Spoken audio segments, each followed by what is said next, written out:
Good morning, students. Today we will do question answers of chapter 2 of grammar. Question number 1 is वर्ण किसे कहते हैं, स्पष्ट कीजिए. आंसर पेज नंबर आपके बुक का है, पेज नंबर 13. फर्स्ट क्वेश्चन का आंसर है वर्ण भाषा की वह सबसे छोटी इकाई है जिसे खंडित नहीं किया जा सकता. उदाहरण ल, स, म, ग आदि. ठीक है, ये आपके फर्स्ट क्वेश्चन का आंसर है. सेकंड क्वेश्चन, स्वर किसे कहते हैं, इसके कितने भेद हैं. सबसे पहले हम स्वर की डेफिनेशन लिखेंगे. जिन वर्णों का उच्चारण बिना किसी वर्ण की सहायता से किया जाता है उन्हें स्वर कहते हैं. ठीक है, आगे उसने क्या पूछा, इसके कितने भेद हैं. स्वर के 3 भेद हैं. नेक्स्ट पेज पे स्वर के भेद 3 भेद हैं. हास्य स्वर, दीर्घ स्वर और प्लुत स्वर. हास्य स्वर, दीर्घ स्वर, प्लुत स्वर. आपसे सिर्फ नेम पूछे हैं, आप नेम ही लिखेंगे, एक्सप्लेनेशन नहीं लिखेंगे. नेक्स्ट क्वेश्चन, व्यंजन किसे कहते हैं, इसके कितने भेद हैं. पेज नंबर 15 पे है आपका आंसर. व्यंजन जिन वर्णों का उच्चारण स्वरों की सहायता के बिना नहीं किया जा सकता उन्हें व्यंजन कहते हैं. आगे इसके भेद, व्यंजन के भी 3 भेद होते हैं. स्पर्श व्यंजन, अंतस्थ व्यंजन और ऊष्म व्यंजन. नेम पूछे हैं तो हम सिर्फ नेम लिखेंगे. नेक्स्ट, स्पर्श व्यंजन और ऊष्म व्यंजन में अंतर बताइए. स्पर्श व्यंजन पेज नंबर 15. जिन व्यंजनों का उच्चारण करते समय जीव जो है मुख के विभिन्न अवयवों या भागों को स्पर्श करती है, जो हमारी जीभ है हमारे मुंह के जितने भी पार्ट्स हैं उनको टच करती है, उन्हें स्पर्श व्यंजन कहते हैं. आगे हिंदी में स्पर्श व्यंजन 25 होते हैं. स्पर्श व्यंजन और ऊष्म व्यंजन में बोला है. ऊष्म व्यंजन पेज नंबर 16 पे है. इन व्यंजनों का उच्चारण करते समय वायु तेज गति से मुंह से रगड़ खाती है तथा ऊष्मा पैदा करते हैं, मीन्स गर्मी.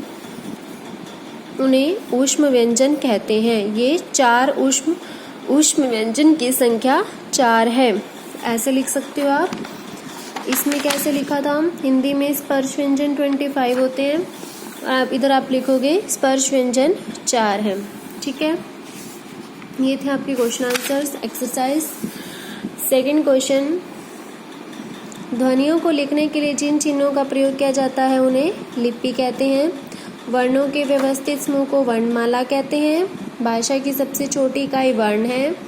डैश की मात्राएं होती हैं, डैश की नहीं.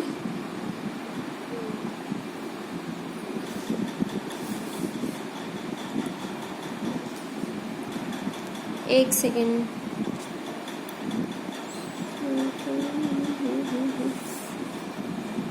कहते हैं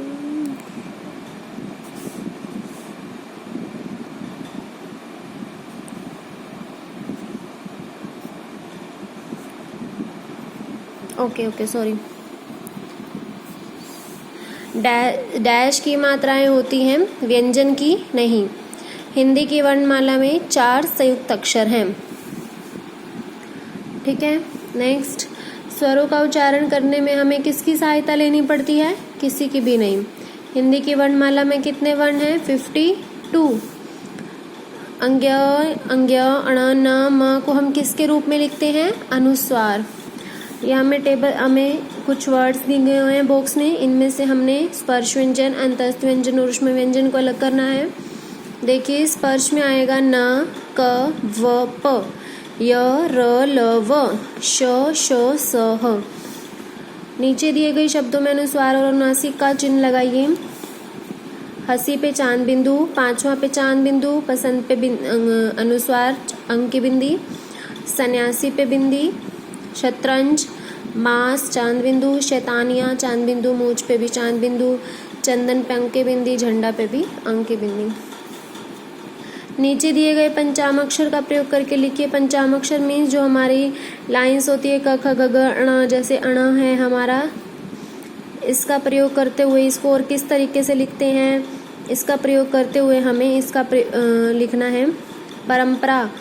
जैसे परंपरा, ये अंक की बिंदी का प्रयोग करना है हमने, तो ये आधा म होता है, इसकी जगह पे आधा म हो जाएगा। पंखा, अंक की बिंदी का हम ऐसे प्रयोग कर देंगे। व्यंजन, ये बन गया व्यंजन। डंडा इस तरह से बन जाएगा। मंदिर इस तरह से। झंडा इस तरह से। नेक्स्ट है वर्ण विच्छेद। प्रकृति का देखिए, प प्लस र प्लस क प्लस री प्लस त प्लस ई, ज्ञानी इस तरह से देख लीजिए। औजार, वेशभूषा, पैतृक, आलोक, ये आपने बहुत बार कर रखे हैं।